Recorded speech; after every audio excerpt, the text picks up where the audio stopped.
Hello my dear friends and scholars, welcome back to all of you once again to your own channel Anand the law concept ATLC। Friends, जैसा कि आप सब जानते हैं हम लोग CRPC पढ़ रहे हैं। CRPC में भी चैप्टर नंबर 6 पढ़ रहे हैं और चैप्टर नंबर 6 के अंतर्गत हमने समन पढ़ लिया, मतलब 69 सेक्शन तक हमने पढ़ लिया है। अब जो हम पढ़ेंगे वो वारंट ऑफ अरेस्ट पढ़ेंगे, जो कि सेक्शन 70 से स्टार्ट होगा। कुछ कारणवश बोर्ड पे नहीं हूँ, वाइट बोर्ड पे नहीं हूँ, सीधे यहाँ पे पढ़ा रहा हूँ, तो आप अपना बेयर एक्ट खोलने का कष्ट कर लीजिएगा।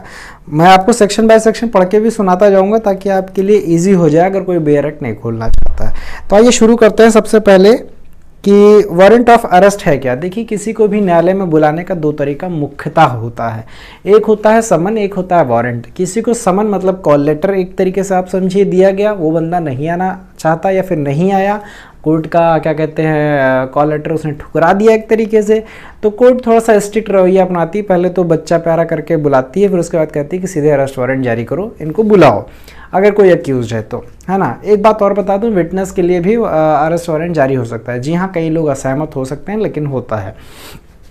अब अगर समन के बाद नहीं आता है तो अरेस्ट वारंट इशू किया जाता है। तो प्रोसीजर क्या हुआ, पहले समन देन अरेस्ट वारंट, ये हुआ जनरल रूल। लेकिन कुछ स्पेशल सर्कमस्टांसेस में सीधे भी अरेस्ट वारंट इशू किया जा सकता है, जो कि हम आगे समझेंगे आगे आने वाले लेक्चर्स में, इस लेक्चर में नहीं। ठीक, तो सेक्शन 70 क्या कहता है, form of warrant of arrest and duration, Hindi में है गिरफ्तारी के वारंट का प्रारूप और अवधि। जिस प्रकार हमने समन का प्रारूप मतलब फॉर्म पढ़ा था, रिटर्न होना चाहिए, डुप्लीकेट होना चाहिए, साइंड होना चाहिए, सील ऑफ द कोर्ट होनी चाहिए, है ना। तो इसी प्रकार वारंट में भी क्या होगा, वो रिटर्न होना चाहिए, signed by the presiding officer of the court होना चाहिए and issued by the court होना चाहिए, under the seal of the court होना चाहिए। समझे कि नहीं, कोर्ट कि सील के अंतर्गत आना चाहिए, रिटर्न होना चाहिए, साइंड होना चाहिए, किसी कोर्ट द्वारा ही इशू किया जाना चाहिए। ठीक है, और ये इसकी अवधि क्या होगी, जैसे मान लीजिए आज फला तारीख को हमने 1 मार्च को सपोज कीजिए, आज 1 मार्च नहीं है लेकिन मान लेते हैं 1 मार्च सन 2020 को हमने कोई अरेस्ट वारंट जारी कर दिया एज अ मजिस्ट्रेट, ठीक, या फिर आपने जारी कर दिया, भावी जजेस हैं आप लोग तो CJM वगैरह बनिएगा, फर्स्ट क्लास मजिस्ट्रेट बनिएगा तब जारी कीजिएगा।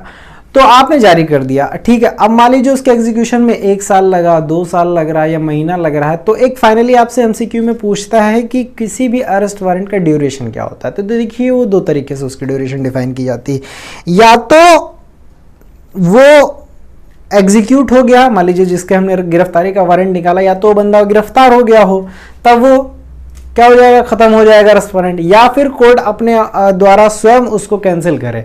अर्थात अगर ना कोर्ट कैंसिल कर रही है ना वो बंदा गिरफ्तार हो रहा है, तो ये लाइफ टाइम चलता रहेगा, है ना, एज अनलिमिटेड टाइम पीरियड के लिए चलेगा। ये कहना चाहता है, इसमें कोई टाइम बाउंडेशन नहीं है कि 3 महीने, 4 महीने, 6 महीने, 1 साल बाद स्वतः ये कैंसिल हो जाएगा, नहीं। जब तक कोर्ट नहीं या फिर उसका निष्पादन नहीं, एग्जीक्यूशन नहीं हो जाता, तब तक वारंट ऑफ अरेस्ट बना रहता है। ये बात थी सेक्शन 70 में। सेक्शन 71 अब हम लोग पढ़ते हैं, power to direct security to be taken. ठीक, देखिए कई बार ऐसा होता है कि कोर्ट अरेस्ट वारंट इशू कर देती है, हालांकि बेल देने का राइट किसको होता है, मजिस्ट्रेट को, कोर्ट को होता है, लेकिन कभी कभी अपनी इस पावर को डेलीगेट कर देती है। समझाने के लिए शब्द है, डेलीगेट कर देती है। तो जिस ऑफिसर को वो अरेस्ट वारंट दे रही है कि आप जाओ, मैं आपके नाम से ये इशू कर रहा हूं, आप जाइए, इसको पकड़ के लेकर के आइए, इस पे आपका नाम लिख रहा हूं, तो वो पुलिस ऑफिसर को एक पावर डेलीगेट करता है कि आप क्या सामने वाले को क्या कहते हैं बेल भी दे सकते हैं श्योरिटी लेकर के। तो ये बेलेबल ऑफेंसेस में ज्यादातर, अर्थात ये बेलेबल ऑफेंसेस की बात कर रहा है। नॉन बेलेबल ऑफेंस होगा तो पावर को उसको डेलीगेट नहीं किया जाएगा, सीधे मजिस्ट्रेट के पास केस आएगा, तो मजिस्ट्रेट डिफाइन करेगा कि मुझे करना है कि नहीं करना है। तो सेक्शन 71 यही कहता है कि power to direct security to be taken, any court issuing a warrant for the arrest of any person may in its discretion direct by endorsement on the warrant that if such person executes a bond with sufficient sureties for his attendance before the court at any specified time until otherwise directed by the court, the officer to whom the warrant is directed shall take security and release such person from custody।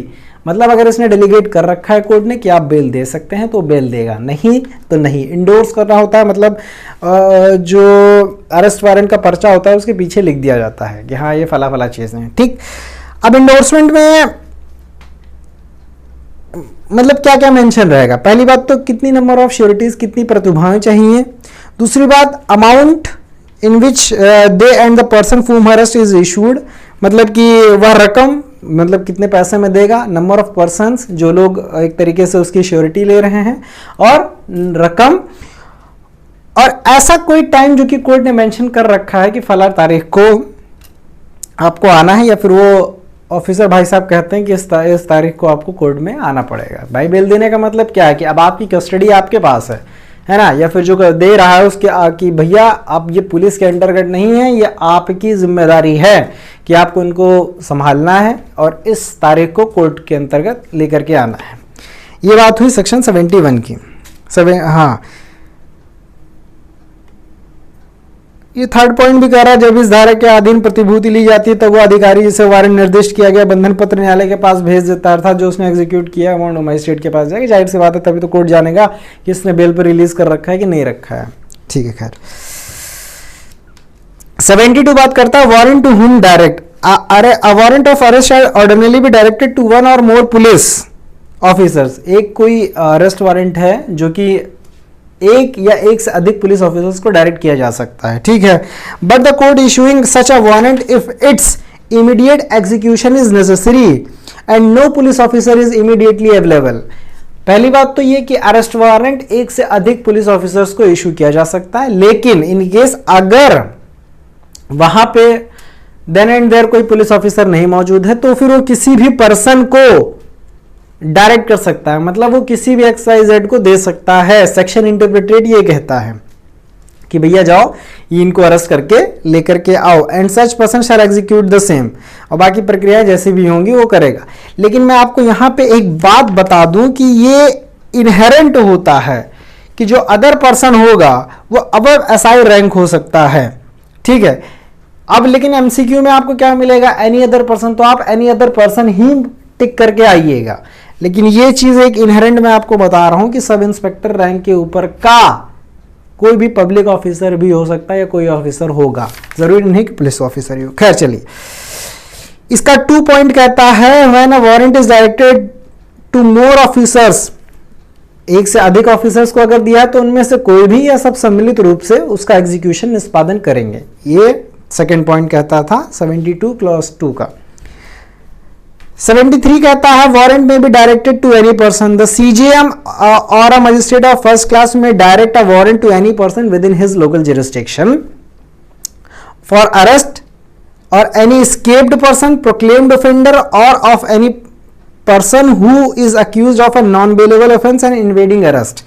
तो भैया ये कह रहे हैं कि ये warrant किसी भी व्यक्ति को निर्दिष्ट किया जा सकता है, किस लिए, कोई भागौड़ा घोषित है, प्रोक्लेम्ड ऑफेंडर है ना, उद्घोषित अपराधी है, या फिर जेल से फरार कोई है, एस्केप्ड कन्विक्ट है ना, जिसने भी कोई भी नॉन बेलेबल ऑफेंस किया है या फिर गिरफ्तारी से भाग रहा है, उसके खिलाफ अरेस्ट वारंट जारी कर सकते हैं, ठीक है। और such person shall acknowledge in writing the receipt the warrant and shall execute if the person for whose arrest is issued no enter any land। अगर वो किसी भी ऐसी जमीन पे जा रहा है जिसके खिलाफ अरेस्ट वारंट है तो आपको वहां पे जाने की पूरी अनुमति है।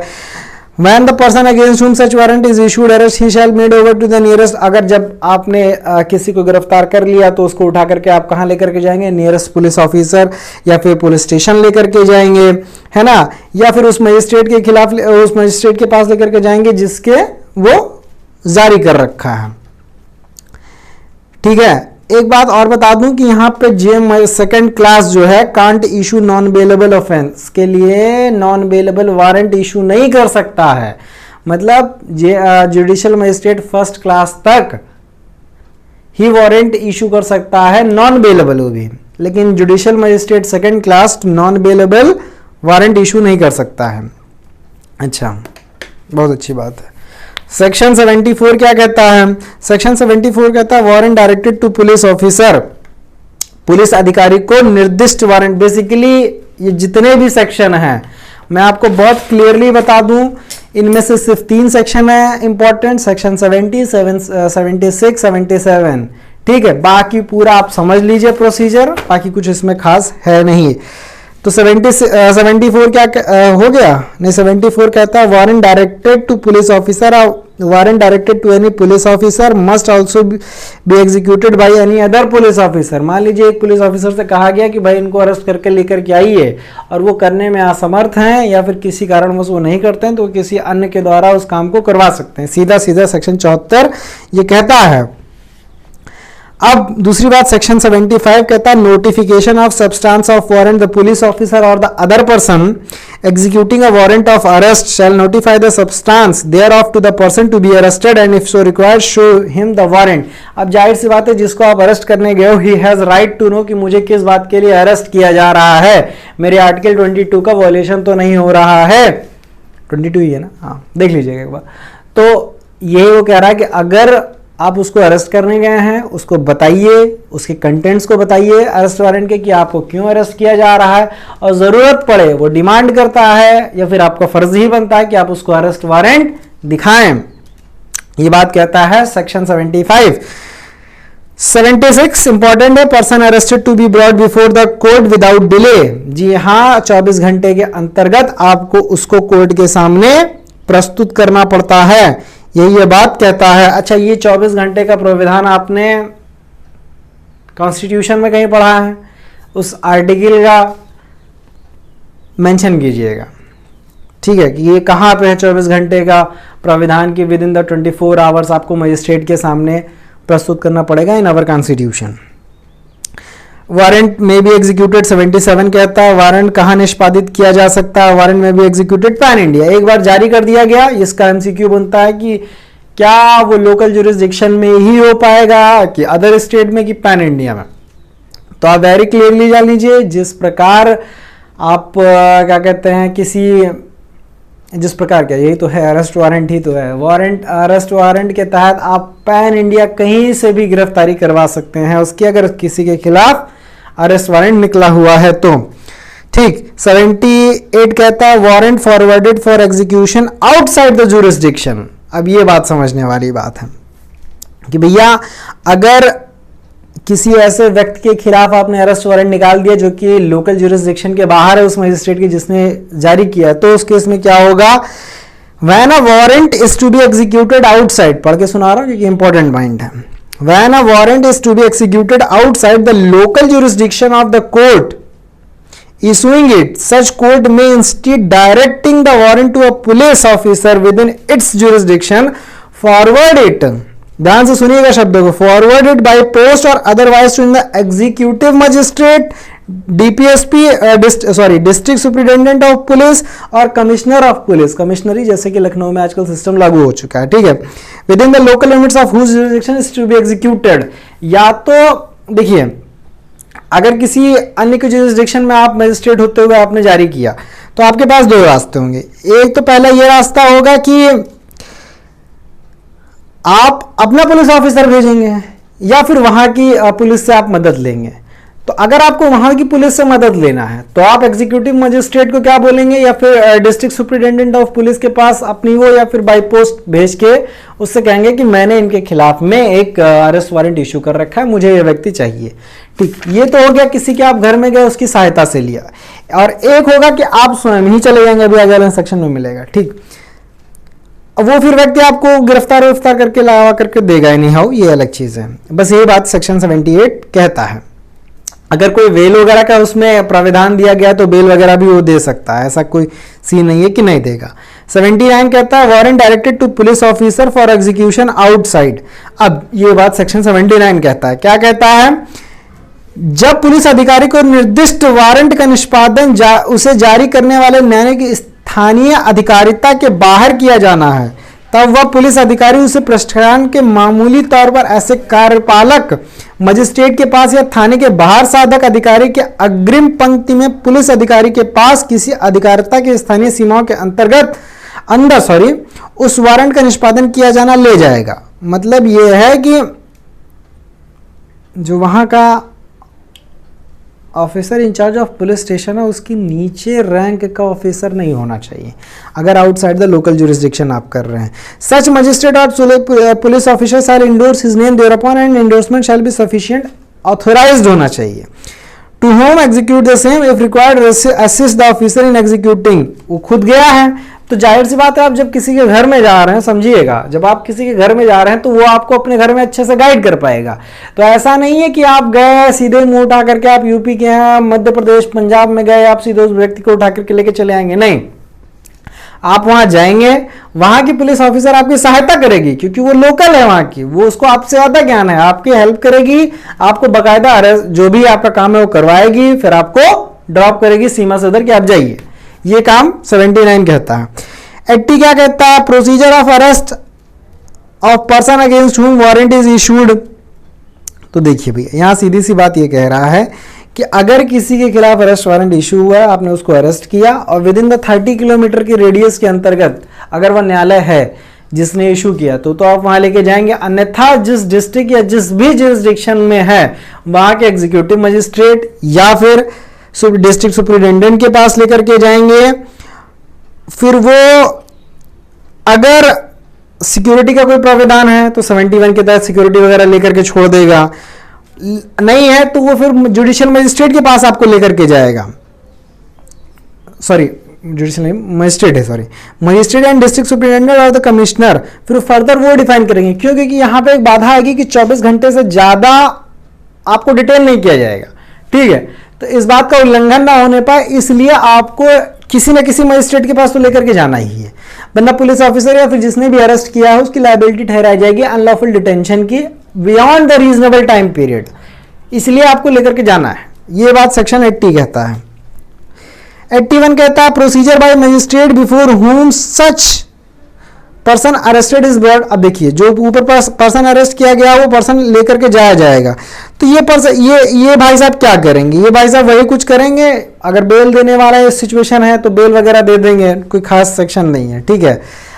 या फिर जिसने इशू किया है अगर उसके पास प्रॉपर जाता है तो उसके पास तो भेजेंगे ही भेजेंगे कि हाँ भाई ठीक है लेकर के जाओ इसको वहां पे। ये सारी चीजें हैं सेक्शन 71 का इसमें मामला दर्ज किया गया है, ठीक है। अगर वो बेल वोल देना चाहता है, अगर बेल का प्रोविजन है तो उससे बेल ले ली जाएगी, अन्यथा नहीं ली जाएगी। प्रोविजो क्या कहता है इसका?